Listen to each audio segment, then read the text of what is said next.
Marshall Drack, speaking as an individual here for the most part. I understand what closing out a planning and technical assistant grant is for, and I understand laying the foundation for an application for future funds, so I know what Mark's doing.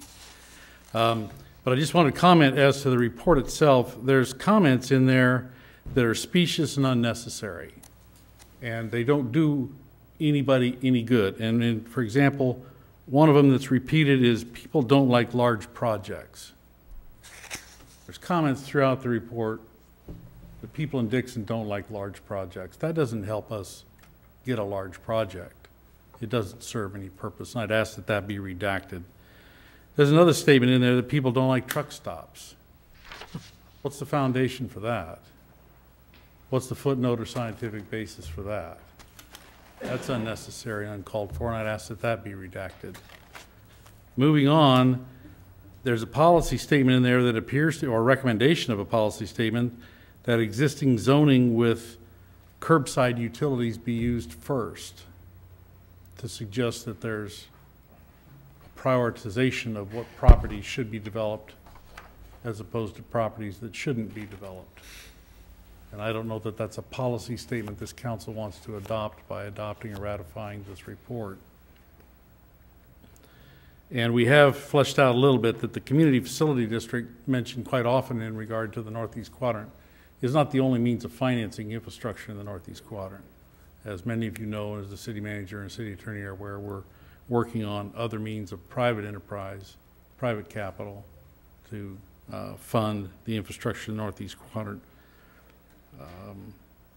And finally, on behalf of Flying J, who's my client, they fully support any and all economic development in the city of Dixon and any federal grants you might attain through this study that's recommended for adoption, as I request it be amended.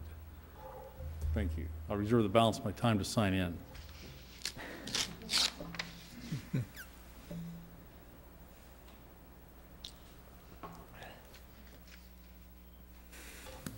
Thank you, Marshall. Thank you. Yes, sir.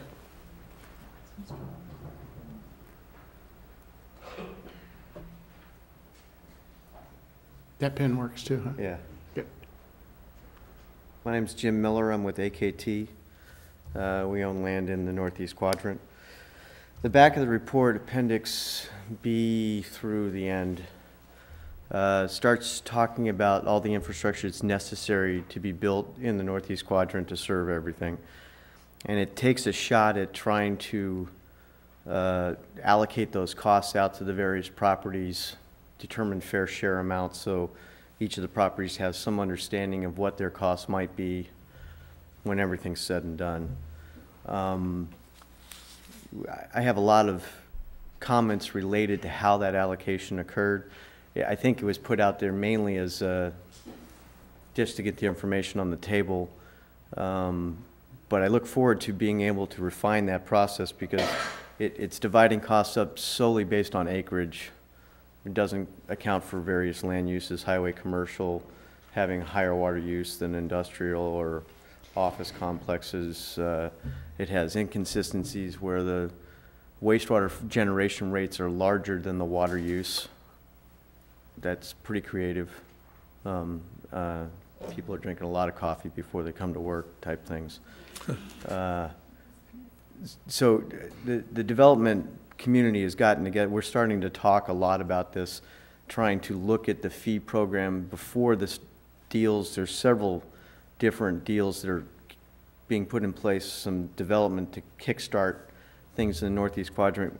It's important to me that we get the fair share amounts right and that we all agree on what we're doing before we get going, because if we don't do it right on the first guy, either he ends up paying way too much or he gets a deal that's so good that the last guy cannot develop, or the city has to pick up a massive shortfall in the funding because we didn't get it right coming out of the barrel. And it's something that we got to look at sort of through the whole process to make sure that it all works.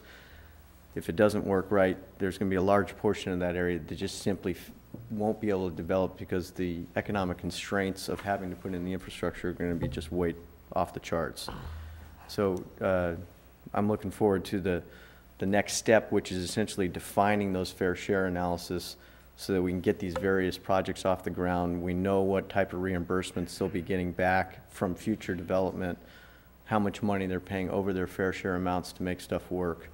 And that stuff's all got to be figured out pretty quickly before this stuff starts going off the ground so that we know we've got it right. And the way it's spread right now in the back of the report is not exactly right.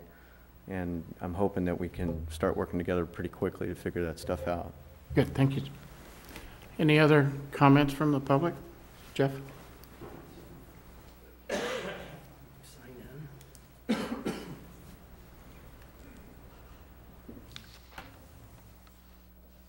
Just put TVOB down.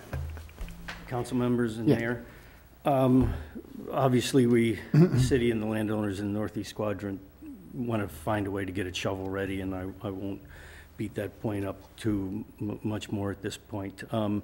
Regarding the Fed funds that may be coming out and to what degree and how much, I've been in discussion with staff, and you know, the strings attached are still pretty strong, and how much will get released by the state to the local governments and for what seems to be changing every day, as well as the amounts. But if it does get loosened to the point where the feds can't get enough money out that they want to get out because the states are clogging it, it could get to the point where they start dumping it on the cities and the counties and saying, if you got a shovel-ready project, it has some environmental attributes to it. What they also want to see is not just short-term jobs to build the infrastructure, but they also want to see that it creates long-term jobs if possible. It also works environmentally as to reduce traffic on our freeways, city-to-city commuting, because the housing's over here and the jobs are over here. So I think the Northeast Quadrant has a lot of attributes that, should it get to that point where it's a beauty contest between, do we fund this city's project or that? The Northeast Quadrant, if built out, it could be put together very quick, because staff and I think the landowners have a pretty good idea of how they want the roads aligned, the water wells, and the on-site retention if it needs to go that route. That with the landowners working with the city, it could go at a pretty quick pace to get a shovel-ready project where the funds could be spent. Secondly, it provides in the general plan up to 11,000 permanent jobs in the Northeast Quadrant. I think that's part of what you would sell to get your hands on that money, is not only will we have short-term construction jobs, but it's going to end up being a source for long-term jobs, which is what the feds want to see. Also, you have an abundance of housing here, but a lot of the people leave Dixon to go to jobs elsewhere. By bringing those jobs to Dixon, keeping here, that's another selling point that you could win the beauty contest on. I agree with the UC Davis attribute. I think we really need to push that the Northeast Quadrant could be the biotech and or technology center to feed off of. And this is a great article that was in the Sacramento Business Journal about how UC Davis is supporting their new technology to businesses. And it says in this article that these businesses are setting up shop in Folsom, in Fairfield, Woodland. I think they need to be in Dixon. So I think that's another selling point for it. So again, the strings are pretty tight with the federal money, but should it loosen up and get to the point, I think the city and the landowners of the Northeast Quadrant would do well to make a play for that money should it become available. Outside of that. Thank you, Mr. Kendall. Mrs. Wing?